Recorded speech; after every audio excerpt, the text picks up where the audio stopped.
Welcome to my channel math Pathshala. और आज के इस लेक्चर में हम लोग क्लास 11 का second chapter relation and functions का एक्सरसाइज नंबर 2.3 हम लोग इसमें सॉल्व करेंगे। हम लोग फंक्शंस पढ़ चुके हैं और हम लोग उस पर बेस्ड जो एक्सरसाइज है एक्सरसाइज 2.3 उसको हम लोग सॉल्व करते हैं। तो हम लोग देखते हैं कि पहला क्वेश्चन क्या है। पहला क्वेश्चन है which of the following relations are functions. यहाँ पे ये तीन रिलेशन दिया हुआ है, 1, 2 और ये तीन रिलेशन दिया हुआ है। इन तीनों रिलेशन में बताना है कि ये रिलेशन फंक्शन है या नहीं। पहले तो हम लोग को बताना है कि फंक्शन है या नहीं। दूसरा गिव रीज़न, अगर है तो क्यों, नहीं है तो क्यों। ठीक है। If it is a function, अगर ये फंक्शन है तो हम लोग को क्या करना है, डोमेन निकालना है एंड रेंज निकालना है। तो हम लोग को ये काम करना है। तो हम लोग सबसे पहले चेक करते हैं कि ये फंक्शन है या नहीं। तो फंक्शन चेक करने के लिए हम लोग दो कंडीशन चेक करते हैं। एक तो कंडीशन पहला ये चेक करते हैं कि जितना भी एलिमेंट है डोमेन में वो उसका सारा का सारा इमेज होना चाहिए कोडोमेन में। ठीक है। तो हम लोग जानते हैं कि ऑर्डर पेयर ए बी होता है। इस सेकंड वाले एलिमेंट को हम लोग बोलते हैं image of element A. A element का इमेज है बी और ए को हम लोग बोलते हैं pre image of B, B का प्री इमेज। बट हम लोग ज़्यादातर यूज करते हैं वर्ड इमेज, तो इमेज हम लोग को समझना जरूरी है। ठीक है। तो हम लोग क्या करते हैं, ये ऑर्डर पेयर में हम लोग ये देखते हैं कि जितना भी फर्स्ट एलिमेंट है उसका वन एंड ओनली वन, ठीक है, one and only one image हो। ठीक है। फर्स्ट एलिमेंट का one and only one image होना चाहिए। दूसरा देखते हैं कि जितना भी एलिमेंट है डोमेन में उस सारे का सारा का इमेज कोई ना एक इमेज होना चाहिए। ठीक है। तो हम लोग ये दो कंडीशन चेक करेंगे जो हम लोग पढ़े थे, वही हम लोग करेंगे। तो one and only one image, या फिर इसको हम लोग बोलते हैं वन इनपुट वन आउटपुट। अगर हम लोग किसी भी रिलेशन में अगर वन इनपुट वन आउटपुट मिल जाता है तो वो रिलेशन क्या बन जाता है, फंक्शन बन जाता है। तो यहाँ हम देखते हैं 2, 5, 8, 11, 14, 17। इसको हम लोग थोड़ा सा एरो डायग्राम की तरफ लिख लेते हैं। 2, 5, 8, 11, 14, 17 और यहाँ पे 1 है।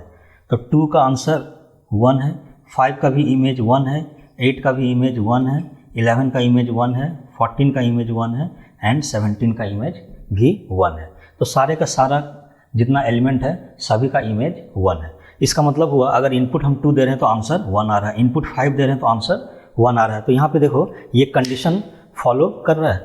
अगर एक इनपुट दे रहे हैं तो आउटपुट कितना आ रहा है, एक ही आउटपुट आ रहा है। ये सारे का आउटपुट सेम है बट एक इनपुट पे एक आउटपुट है। अगर दो आउटपुट कब बोलते हैं, अगर 2 का कभी 1 आ जाता, कभी 3 आ जाता, कभी 5 आ जाता, मीन्स एक से ज़्यादा अगर इनपुट अगर 2 दे रहे हैं बार बार लेकिन आंसर बार बार अगर अलग आ रहा है तो इसको बोलेंगे one input and more than one output. ठीक है।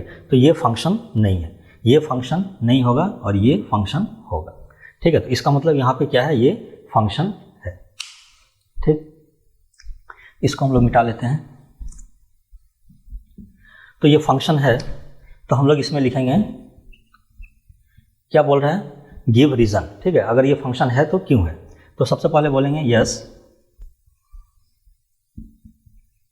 This relation is a function.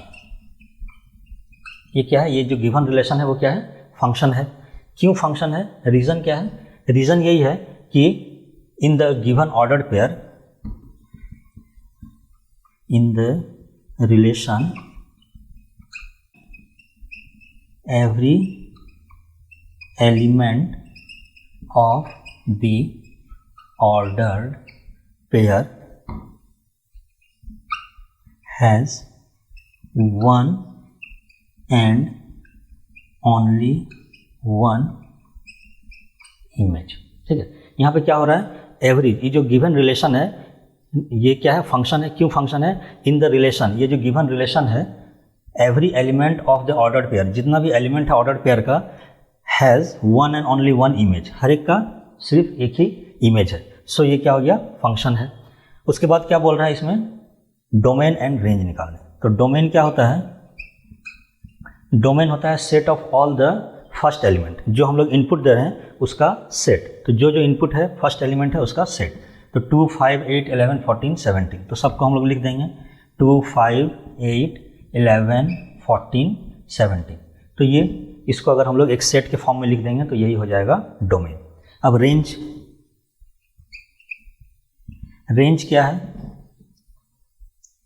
Range होगा जो भी इमेज जितना भी है सबका अगर कलेक्शन करेंगे, मीन्स आउटपुट जितना भी आ रहा है उन सबको अगर एक जगह कलेक्ट करके एक सेट में लिखेंगे तो वो आ जाएगा इसका रेंज। तो यहाँ पे देखो आउटपुट सारे में सेम है, ठीक है। अगर हम लोग इनपुट 2 दे रहे हैं तो आउटपुट 1 आ रहा है, इनपुट 5 दे रहे हैं तो आउटपुट 1 आ रहा है, मीन्स सभी में इमेज सेम है।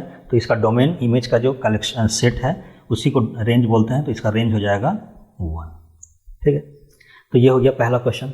सेकंड क्वेश्चन क्या है? सेम यही चीज़ बताना है इसमें। सेकंड में बोल रहा है कि ये फंक्शन है या नहीं, तो हम लोग इसको भी बना लेते हैं एरो डायग्राम के फॉर्म में समझने के लिए।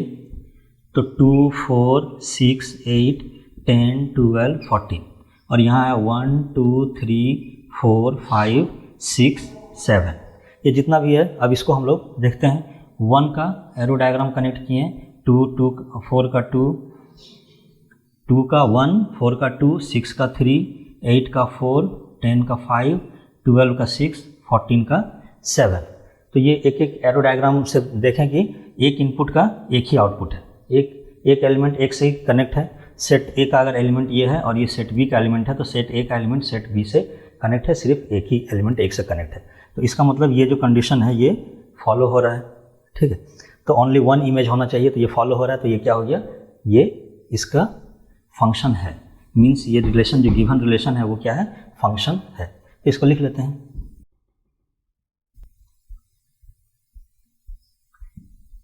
Yes, the given relation is a function. यहाँ पे फंक्शन है, और फंक्शन क्यों है? ये जो गिवन रिलेशन है ये फंक्शन क्यों है? यहाँ भी वही सेम लिखेंगे, in the given relation, because function give reason, because in the given relation. ये जो गिवन रिलेशन है इसमें ordered pair, in the given relation each in the given relation first element of the ordered pair has one and only one image। जो भी first element है उसका only 1 and only 1 image है, इसीलिए ये क्या हो गया? एक फंक्शन हो गया। अब फंक्शन है तो इसमें हम लोग को क्या निकालना है? Domain and range. तो डोमेन निकाल लेते हैं। डोमेन हम लोग को मालूम है क्या होता है? डोमेन होता है set of all the first elements. तो जितना भी फर्स्ट एलिमेंट है उसका सेट बनाएंगे। 2, 4, 6, 8, 10, 12, 14। 2, 4, 6, 8, 10, 12, 14 इसका सेट बनाएं और यही हो गया डोमेन। रेंज क्या होता है? रेंज होता है ऑल द आउटपुट्स, या फिर ये जो सेकंड इमेज का जो कलेक्शन है उसी को बोलते हैं रेंज। तो रेंज लिख लेते हैं। 1, 2, 3, 4, 5, 6, 7 ये हो गया रेंज। तो ये था सेकंड क्वेश्चन। थर्ड क्वेश्चन देखते हैं। थर्ड क्वेश्चन भी इसमें ही बताना है कि ये फंक्शन है या नहीं। तो इसको भी एरो डायग्राम के फॉर्म में लिख लेते हैं। 1, पहला 1, दूसरा 1, तीसरा 2 एंड इधर है 3 और 5, 2 एलिमेंट है, इसी से बना है तीनों। तो 1 का 3 एंड 1 से 5 गया, देन 2 का भी आंसर 5 है, ठीक। यहाँ पे देखो क्या हो रहा है, 2 का तो एक इनपुट दे रहे हैं तो 2 का 5 आंसर आ रहा है, लेकिन 1 में जब इनपुट दे रहे हैं तो आंसर 2 आ जा रहा है। 3 और 5 मीन्स 1 इनपुट 1 आउटपुट यहाँ पे फेल हो जा रहा है, मीन्स ये कंडीशन सेटिस्फाई नहीं कर रहा है, इसलिए ये क्या हो जाएगा? Function, this function is not a relation. So this relation is not a function. ये रिलेशन क्या है? फंक्शन नहीं है, ठीक है।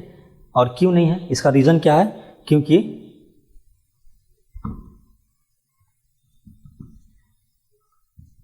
in the ordered pair first element has more than one image। ठीक है, इस ऑर्डर पेयर में जो फर्स्ट एलिमेंट है उसका एक से ज़्यादा इमेज है, इसलिए ये ऑर्डर्ड पेयर जो है वो एक फंक्शन नहीं है, नहीं बनाएगा। ठीक है, तो ये था फर्स्ट क्वेश्चन। नेक्स्ट क्वेश्चन हम लोग देखते हैं। नेक्स्ट क्वेश्चन है question number 2, find the domain and range of the following real functions. ये एक फंक्शंस गिवन है और इसका क्या निकालना है, डोमेन और रेंज। यहाँ पे एक चीज़ देखो, ये क्या है, रियल फंक्शन। रियल फंक्शन हम लोग किसको बोलते हैं, ऐसा फंक्शन जिसका डोमेन और रेंज दोनों, डोमेन और रेंज दोनों क्या हो, रियल नंबर हो या फिर सबसेट हो रियल नंबर का। ठीक है, दोनों या तो रियल नंबर हो या फिर सबसेट हो रियल नंबर, तो इस तरह के फंक्शंस को हम लोग बोलते हैं रियल फंक्शंस। तो यहाँ पे ये बता रहा है कि ये जो दोनों फंक्शंस गिवन है इसका डोमेन भी आना चाहिए रियल में और रेंज भी रियल नंबर में से ही आना चाहिए या फिर उसका सबसेट आना चाहिए। ठीक है, तो हम लोग सबसे पहले इसको सॉल्व करते हैं। पहला question, fx is equals to mod of means minus of mod X, minus of mod X. ठीक है, तो fx is equals to minus of mod X है। तो इसको देखने से पहले हम लोग एक मॉड एक्स पढ़ चुके थे, उसका ग्राफ, वो हम लोग थोड़ा सा देख लेते हैं, ये समझ में ईजिली आ जाएगा। देखो यहाँ पे x क्या है, ये -x y minus Y, coordinate axes इसी तरह से बनाते हैं। अगर मॉड x का हम लोग ग्राफ बनाना था तो हम लोग कैसे बनाते थे, इधर और ये भी शेप्ड ग्राफ बनता है और दोनों 9 मीन्स 45 डिग्री है पे, दोनों पे x एक्सिस से दोनों 45 डिग्री पे इधर जाएगा। मीन्स x का वैल्यू हम लोग पॉजिटिव या नेगेटिव कुछ भी लेंगे, y का वैल्यू हमेशा पॉजिटिव ही आएगा। लेकिन हम लोग को यहाँ क्या करना है, ये क्या है, y is equals to mod of x का ग्राफ है। लेकिन हम लोग को यहाँ पे क्या करना है, graph y is equals to minus of mod x, fx जो है वो माइनस ऑफ मॉड x है। मीन्स x का वैल्यू कुछ भी इंटर करेंगे, यहाँ पे y का वैल्यू क्या आएगा, हमेशा नेगेटिव आएगा। मीन्स ये ग्राफ इधर ऊपर की तरफ नहीं बल्कि ये ग्राफ इधर नीचे की तरफ होगा। तो हम लोग इसको हटा देते हैं। तो ये जो नीचे वाला पोर्शन है यही है y is equals to minus of mod x, इसका ग्राफ है। अब इस ग्राफ से हम लोग ईजिली बता सकते हैं कि इसका डोमेन और रेंज क्या है। डोमेन क्या होता है, x का वो सारा वैल्यू जो हम लोग इसमें इंटर कर सकते हैं। तो देखो x का वैल्यू, ये लाइन इधर जितना आगे बढ़ाएंगे उतना जाएगा, मीन्स माइनस इन्फिनिटी। ये लाइन इधर आगे जितना बढ़ाएंगे उतना जाएगा, मीन्स x की तरफ ये बढ़ता चला जाएगा, मीन्स प्लस इन्फिनिटी। मीन्स इसका डोमेन क्या हो जाएगा, ऑल रियल नंबर्स। ठीक है, डोमेन ऑल रियल नंबर्स हो गया। अब रेंज क्या होता है, रेंज जब x हम लोग पुट करते हैं, यहाँ पे fx में x जब पुट किए तो जो फंक्शन है उसका क्या जो आंसर आया, मीन्स आउटपुट जो आ रहा है वो हम लोग का रेंज हो जाता है।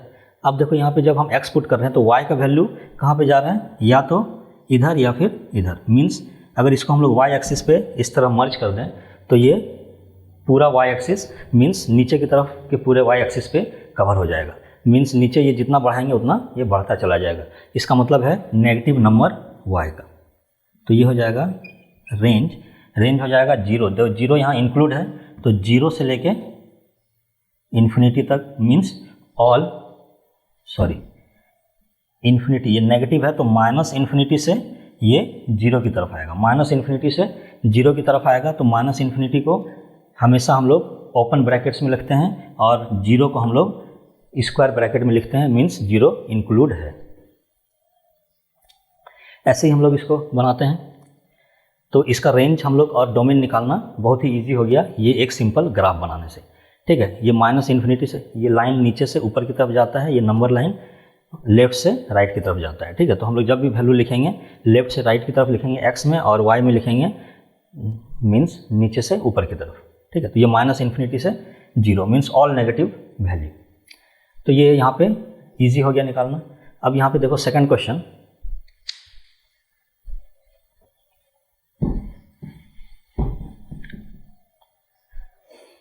तो ये सेकंड क्वेश्चन है, fx is equals to under root 9 minus X square. अब इसको हम लोग इसका डोमेन एंड रेंज निकालते हैं। डोमेन और रेंज पहले हम लोग एल्जेब्रिक मेथड से निकाल लेते हैं, उसके बाद हम लोग ग्राफिकल मेथड देख लेंगे। तो इसका एल्जेब्रिक मेथड से क्या होगा, देखो यहाँ पे √9 - x² है। इसका मतलब क्या है कि ये रूट के अंदर में जो भी वैल्यू होगा वो हमेशा पॉजिटिव आना चाहिए या फिर जीरो आना चाहिए, जीरो या पॉजिटिव, क्योंकि ये रियल फंक्शंस दे रहा है। मीन्स इसका जो रेंज आएगा वो भी रियल नंबर ही आना चाहिए, इमेजिनरी हम लोग कंसिडर नहीं करेंगे। इसलिए हम लोग यहाँ पे क्या करेंगे, कंडीशन है 9 - x² must be greater than equals to 0, must be greater than equals to 0 होना चाहिए। तो हम लोग इसको ब्रेक कर लेते हैं, a² - b² के फॉर्म में है, तो ये हो जाएगा 3 - x and 3 + x must be greater than equals to 0। तो यहाँ से देखो x का 2 वैल्यू आएगा, ये पॉजिटिव कब होगा, जब ये दोनों पॉजिटिव हो तब ये पॉजिटिव होगा, या फिर दोनों नेगेटिव हो तब ये पॉजिटिव होगा। अगर एक नेगेटिव एक पॉजिटिव हुआ तो ये नेगेटिव हो जाएगा। तो हम लोग ये चेक कर लेते हैं कि कहाँ पे ये पॉजिटिव है और ये कहाँ पे नेगेटिव है। ये नंबर लाइन है, इसमें से 2 आंसर आएगा, यहाँ से 3 निकल जाएगा, यहाँ से -3 आएगा, तो -3 और इसको 3, 2 आंसर यहाँ पे x का आया, दोनों आंसर को यहाँ पे लिख लिए। अब देखते हैं 3 से कोई एक बड़ा वैल्यू लेके देखते हैं। 3 से बड़ा वैल्यू लिए कोई 4, तो यहाँ पुट करेंगे 3 - 4, ये 3 + 4, ये आया -1 और ये आया 7, मल्टीप्लाई करेंगे आ जाएगा -7। इसका मतलब क्या है कि 3 के उस तरफ से कोई भी वैल्यू ले रहे हैं तो वो क्या दे रहा है, माइनस दे रहा है। मीन्स ये नेगेटिव हो गया और ये पॉजिटिव हो जाएगा, ये नेगेटिव हो जाएगा। कभी भी इस तरह का अगर लीनियर के फॉर्म में अगर टूट गया इक्वेशन तो हम लोग डायरेक्ट प्लस माइनस करके लिख सकते हैं। ठीक है, एक बार हम लोग चेक भी कर लेते हैं। अब 3 और -3 के बीच में 0 है, 0 पुट करेंगे, 0 0, 3 × 3 6 आ जाएगा, 6 पॉजिटिव है तो ये 6 यहाँ पे प्लस आएगा। इससे छोटा कोई लेंगे, इससे छोटा मान लो ले लेते हैं -4, तो ये -4 है तो ये +4 हो जाएगा, यहाँ पे -4 हो जाएगा, ये बन जाएगा 7 और ये बन जाएगा -1, तो -1 × 7 -7, तो अगेन ये -7 आया, मीन्स ये नेगेटिव नंबर आ जा रहा है। ठीक है, इसका मतलब क्या होगा, इसका मतलब ये हो रहा है कि ये वैल्यू जो है प्लस कहाँ पे आएगा, -3 से 3 के बीच में आएगा, और क्योंकि 0 भी आ सकता है इसलिए -3 और 3 वाले पॉइंट को भी हम लोग कंसिडर करेंगे। तो ये वैल्यू यहाँ से यहाँ तक जो लाई करेगा ये वैल्यू हो जाएगा हमारा डोमेन। तो हम लोग का डोमेन हो गया -3 to 3, और इसको हम लोग स्क्वायर ब्रैकेट के अंदर लिखेंगे क्योंकि -3 और 3 दोनों कंसिडर करना है। तो -3 से 3 के बीच में जितना भी नंबर है सारा का सारा इसका डोमेन है। ठीक है, अब हम लोग क्या कर रहे हैं, इसमें रेंज निकालना है। रेंज हम लोग निकालते हैं, रेंज निकालने का 2 तरीका, एक तो ग्राफिकल भी हो सकता है और एक एल्जेब्रिक है। एल्जेब्रिक ईजी है, हम लोग इसको पहले देख लेते हैं। इसको मान लो y मान लिए, तो ये हो जाएगा √9 - x², ये हो जाएगा y² = 9 - x², दोनों साइड स्क्वायरिंग किए तो ये आ गया। अब इसमें से x को इधर लाओ, y को इधर ले जाओ, तो x² = 9 - y², और फिर से x = √9 - y², प्लस माइनस यहाँ लगा देंगे तो 9 - y²। ठीक है, अब हम लोग देख रहे थे कि y का जो वैल्यू है, ये जो वैल्यू था ये क्या है, हमेशा ग्रेटर देन इक्वल्स टू 0 होना चाहिए। तो ये अगर हमेशा अंदर वाला ग्रेटर देन इक्वल्स टू 0 है तो इसका वैल्यू हमेशा क्या आएगा, पॉजिटिव ही आएगा। तो एक तो हम लोग को यहाँ कंडीशन पता है कि y हमेशा ग्रेटर देन या इक्वल्स टू 0, मीन्स पॉजिटिव तो होगा ही, क्योंकि अगर वो नहीं लेंगे तो डोमेन वाला मीन्स डोमेन उसी पे बेस्ड हम लोग डोमेन निकाले हैं, तो ये हम लोग को तो लेना ही है। तो यहाँ पे भी अगर सेम आ रहा है इसी तरह, तो इसका मतलब ये y का वैल्यू भी इस इक्वेशन के हिसाब से y का वैल्यू कहाँ आएगा, -3 से 3 के बीच में। ठीक है, लेकिन यहाँ पे पहले ही हम लोग ये देख लिए कि y का वैल्यू क्या आना चाहिए, 0 से बड़ा। इसका मतलब हम लोग इसका सिर्फ पॉजिटिव वाला नंबर लेंगे, तो y का वैल्यू आएगा 0 से 3 तक। इसका मतलब रेंज हो गया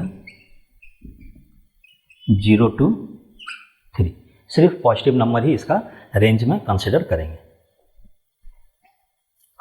ठीक है, तो ये था हम लोग का सेकंड क्वेश्चन। अगर इसको हम लोग ग्राफ से देखना चाहें तो देख सकते हैं, थोड़ा सा सिंपल ही है, x y - x - y। दो पैराबोला हम लोग किस तरह से बनाते हैं, y = x² होता है तो इस तरह से बनाते हैं, ये x एक्सिस पे कट करता है इसका वर्टेक्स। अगर ये -x है तो माइनस एक्स रहेगा तो हम लोग किधर से बनाएंगे, इसका उल्टा कर देंगे, इस तरह से बनाएंगे, ठीक है। माइनस एक्स है तो हम लोग इस तरह से उल्टा कर देंगे और इसका वर्टेक्स अभी भी 0 पे टच कर रहा है, लेकिन यहाँ पे माइनस के साथ क्या है, 9 है। इसका मतलब अब ये कहीं पे y एक्सिस पे टच करेगा। अगर x 0 हो जा रहा है यहाँ पे तो y क्या हो जाएगा, 9 बचेगा, मीन्स √9 मीन्स 3। तो ये कहाँ पे टच करना चाहिए, 3 पे। तो हम लोग का ये एक पॉइंट आ गया 3। तो 3 जो पॉइंट है वो x 0 है, y 3 है, तो 0,3 हम लोग को एक पॉइंट मिल गया।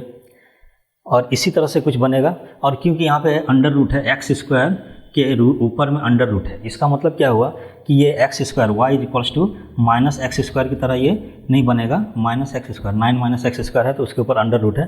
तो अगर Y is equals to minus X square का ग्राफ बनता तो इस तरह बनता, लेकिन क्योंकि ये अंडर रूट भी लगा हुआ है इसलिए अब ये इसका जो स्लोप है वो चेंज हो जाएगा। ये इतना नहीं, अब ये थोड़ा ज़्यादा ये चौड़ा हो जाएगा, ठीक है। क्योंकि एक्स स्क्वायर के ऊपर में है तो ये बनेगा तो ऐसा ही पैराबोला ही, लेकिन थोड़ा सा ये इसका चौड़ा हो जाएगा, ठीक है। तो यहाँ पे हम लोग बनाएंगे और ये किस कहाँ पे टच करेगा, एक्स एक्सिस को। एक्स जब 0 होगा तो वाई मीन्स वाई 0, एक्स क्या होगा, एक्स जब हम लोग लेंगे -3 तो वाई हो जाएगा 0, एक्स लेंगे +3 तो वाई 0। तो ये यहाँ से टच करेगा इधर और ये इधर, मीन्स -3 0 और 3 0, ये पॉइंट पे टच करेगा, ठीक है। इस तरह से हम लोग ग्राफ बनाएं। अब ग्राफ से हम लोग देख सकते हैं कि डोमेन और रेंज सब निकल गया। डोमेन मीन्स एक्स का वैल्यू इस ग्राफ के अंदर कहाँ पे आ रहा है, इस ग्राफ को अगर एक्स एक्सिस में मिलाएंगे तो कौन सा वैल्यू हम ले सकते हैं, -3 से 3 तक। तो इसका डोमेन हो गया -3 से 3 तक, और वाई देखो यहीं पे आके रुक गया, इससे आगे नीचे कहीं भी नहीं गया। तो ये 0 से लेकर के 3 तक, वाई जो है वो 0 से लेकर 3 तक ही जाएगा। तो ये जो वैल्यू आएगा ये हो जाएगा इसका रेंज। नेक्स्ट क्वेश्चन है, third question. A function f is defined by fx is equals to 2x minus 5। एक फंक्शन गिवन है fx is equals to 2x minus 5। Write down the values of f of 0, f of 7, f of -3। जब हम लोग ये पढ़े थे इसको, fx जब भी हम लोग लिखते हैं इसका मतलब यहाँ पे x क्या है, x जो है वो क्या है, इनपुट है। वो वैल्यू जो कि हम लोग इसमें पुट करते हैं तो f जो फंक्शन है उसका आउटपुट आता है। f फंक्शन से होता है और fx जो है वो उसका आउटपुट हो जाएगा, ठीक है। तो यहाँ जो x जो भी लिखा हुआ रहेगा हम लोग को क्या करना है, जो भी फंक्शन दिया रहेगा उसमें वो इनपुट को चेंज करते जाना है, बस हम लोग को इतना ही करना है।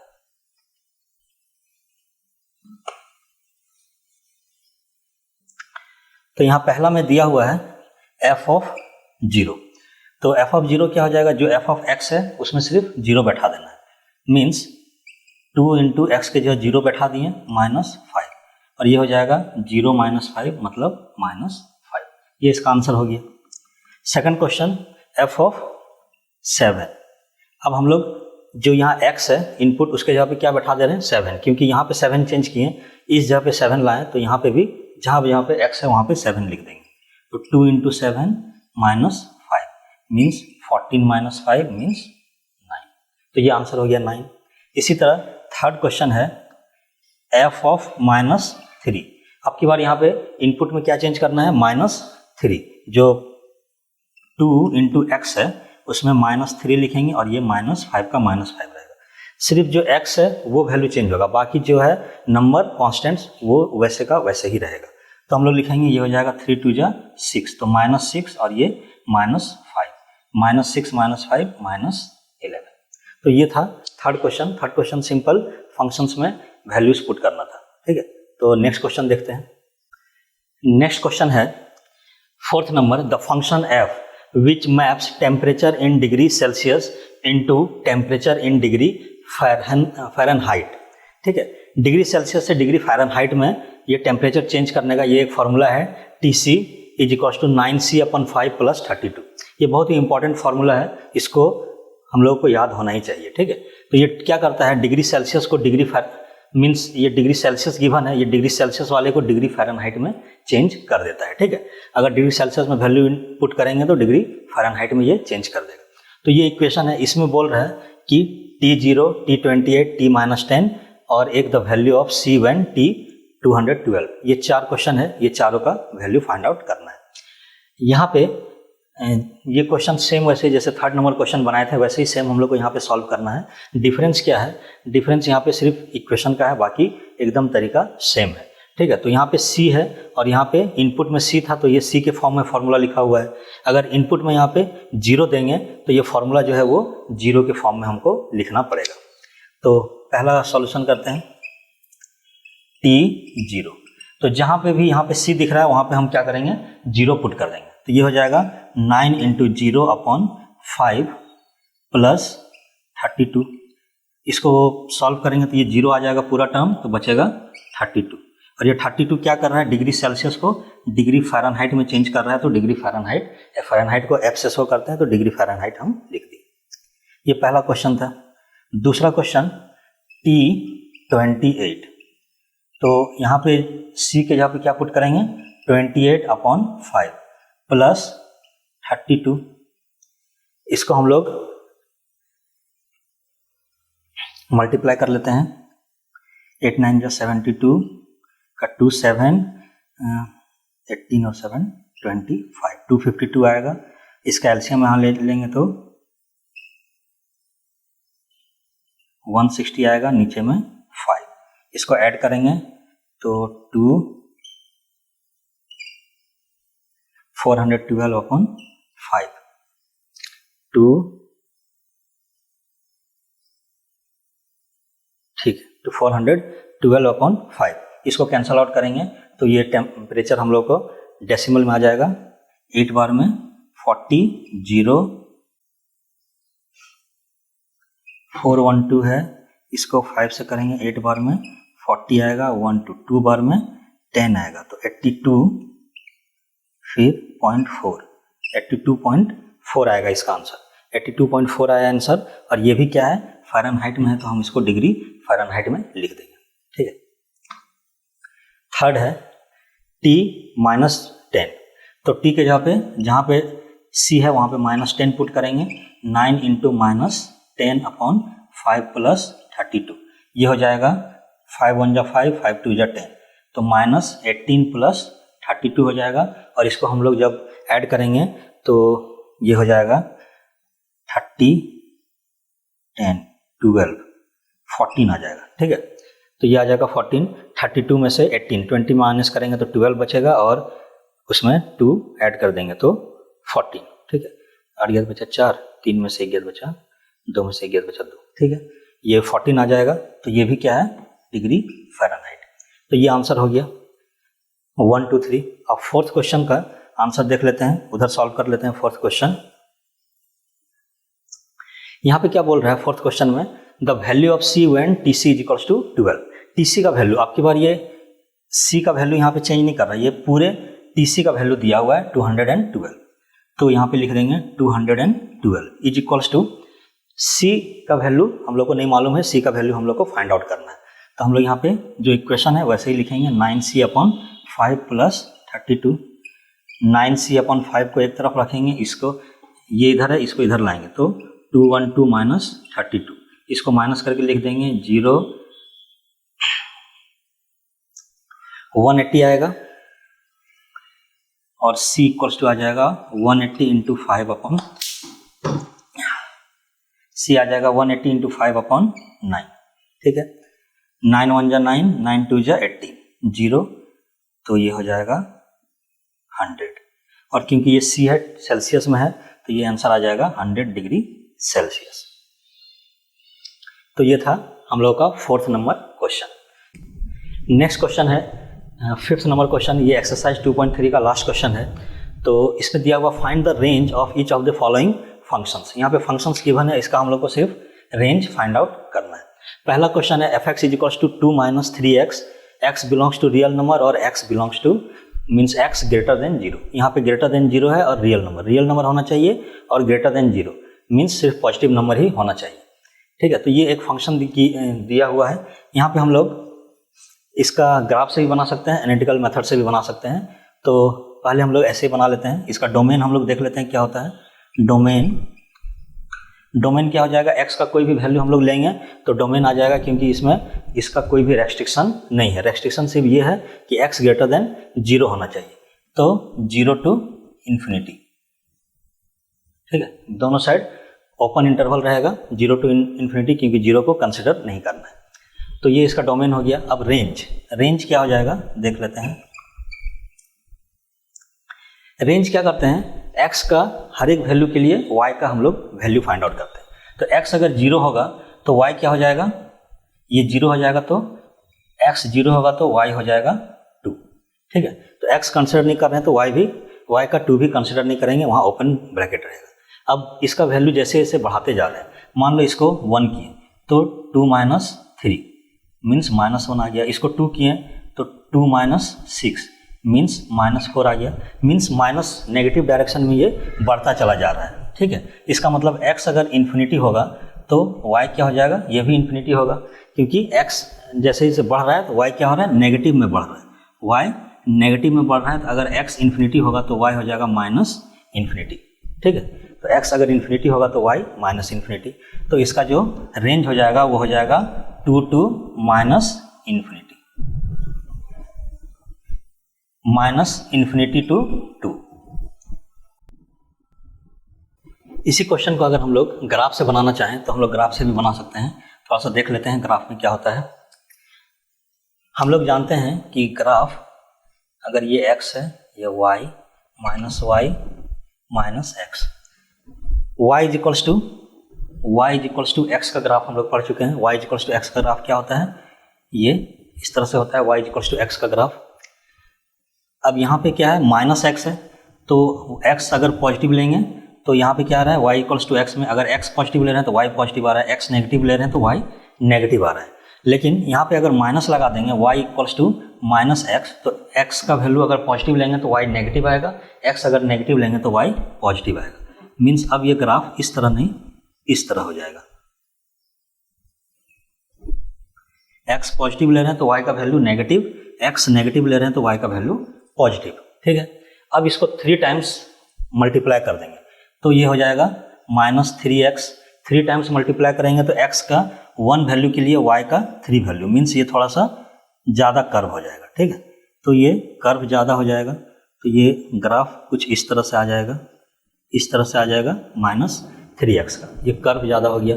अब यहाँ पे क्या है, 2 लगा दिए, आगे में 2 भी लगा दिए, 2 - 3x, तो 2 लगा दिए तो x जब 0 हो रहा है तो y कितना होना चाहिए, 2, तो x 0 तो y 2, मतलब इस पॉइंट पे y एक्सिस को कट करना चाहिए। तो अब ये यहाँ 0 0 से नहीं कट करेगा, अब ये यहाँ से कट करेगा। और x एक्सिस को कहाँ पे कट करना चाहिए, x एक्सिस को, तो y जब 0 होगा तो x कितना होगा,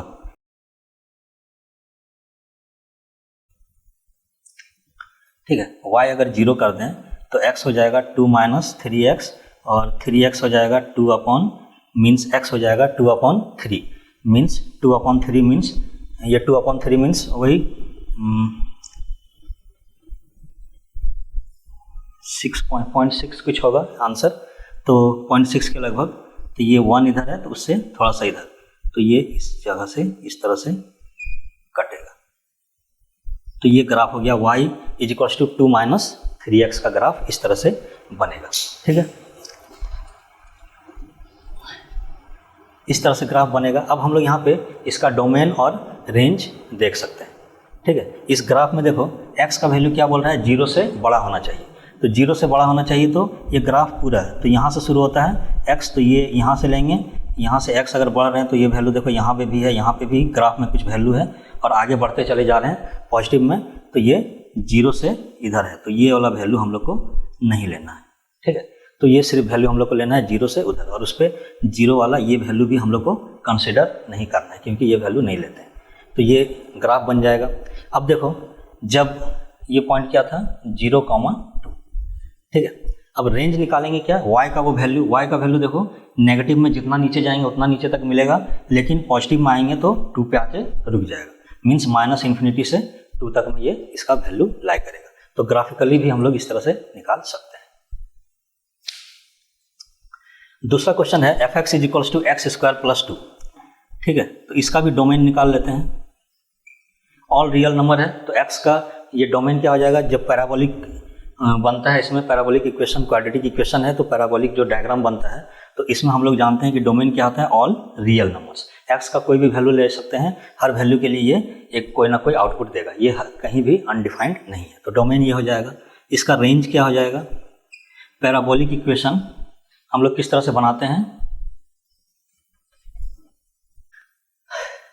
हम लोग यहाँ पे पैराबोलिक इक्वेशन बनाएंगे। पैराबोलिक इक्वेशन किस तरह से बनता है, y is equals to X square का ग्राफ इस तरह से बनता है, ठीक है, मतलब स्माइल, हंसता हुआ ऊपर की तरफ रहेगा, हंसता हुआ चेहरा दिखेगा, तो इस तरह से ग्राफ बनाएंगे। अगर इसमें +2 कर दें, मीन्स x अगर 0 करें तो y कितना होगा 2, इसका मतलब ये ग्राफ यहाँ पे 0,2 पे शिफ्ट हो जाएगा। अब ये ग्राफ को शिफ्ट कर देते हैं 0,2 पे, तो ये जो ग्राफ है यही है x स्क्वायर प्लस 2 का ग्राफ, ठीक है। अब देखो इसमें डोमेन x का वैल्यू इधर और इधर है, तो ये सारा वैल्यू इसमें कंसिडर हो जा रहा है। x का वैल्यू कोई भी ले सकते हैं क्योंकि ग्राफ इधर भी है उधर भी, इसको जब इस पे इमेज बनाएंगे तो ये सारा यहाँ से वहाँ तक मिल जाएगा, मीन्स इसका डोमेन यहाँ पे। रेंज क्या हो जाएगा इसका, रेंज हम जब x देख रहे हैं कि y का कौन सा वैल्यू, y का मिनिमम वैल्यू हो जा रहा है 2 और मैक्सिमम जितना ऊपर जाए, तो इसका रेंज हो जाएगा 2 to इन्फिनिटी। 2 इंक्लूड करना है, इन्फिनिटी में ओपन रहेगा। ये ग्राफिकली हो गया। अगर बिना ग्राफिकली देखें तो भी हम लोग देख सकते हैं कि x अगर ऑल रियल नंबर है तो कोई भी वैल्यू x का हम यहाँ पे पुट करेंगे तो y का इसका वैल्यू हमेशा पॉजिटिव आएगा, लेकिन ये 0 भी नहीं आएगा क्योंकि x अगर 0 हो रहा है तब भी ये 2 आ रहा है, तो 2 से इन्फिनिटी, 2 से ऊपर सारा नंबर आएगा। तो ग्राफिकली भी हम लोग देख सकते हैं और डायरेक्ट एनालिटिकली भी हम लोग इसको चेक कर सकते हैं। तो इसका डोमेन R होगा, रेंज 2 to इन्फिनिटी हो जाएगा। अब देखो ये सिंपल सा इक्वेशन है fx is equals to X, ये इसको बोलते हैं आइडेंटिटी इक्वेशन। आइडेंटिटी इक्वेशन है ये -y है, ये -x। आइडेंटिटी इक्वेशन हम लोग पढ़े हैं कि इस तरह स्ट्रेट लाइन होता है, जो भी हम लोग x को इनपुट देंगे वही वो आउटपुट देगा। मीन्स अगर यहाँ पे 1 लिखें तो इसका आंसर 1 आएगा, यहाँ 5 लिखेंगे तो आंसर 5 आएगा, -5 लिखेंगे तो आंसर -5 आएगा। मीन्स जो हम x में पुट करेंगे वही y में आंसर आएगा, जो x में पुट करेंगे वही y में आंसर आएगा। तो देखो इसका x का वैल्यू कहाँ से कहाँ है, इधर -इन्फिनिटी तक जा रहा है और इधर इन्फिनिटी तक जा रहा है, तो इसका डोमेन तो हो जाएगा ऑल रियल नंबर्स, कोई भी रियल नंबर ले सकते हैं। अगर डोमेन कोई रियल नंबर ले सकते हैं तो y भी क्या हो जाएगा, इसका रियल नंबर हो जाएगा, मीन्स रेंज भी ऑल रियल नंबर्स हो जाएगा, ठीक है। क्योंकि ये आइडेंटिटी फंक्शन में हम लोग पढ़े हैं कि जो डोमेन है वही रेंज है, जो इनपुट देंगे वही आउटपुट मिलेगा, ठीक है। तो ये था रिलेशन एंड फंक्शंस चैप्टर का लास्ट चैप्टर। अगला हम लोग मिसलेनियस एक्सरसाइज भी सॉल्व कर लेंगे इसमें। तो नेक्स्ट लेक्चर में मिलते हैं मिसलेनियस एक्सरसाइज के साथ। And please like share and subscribe my channel.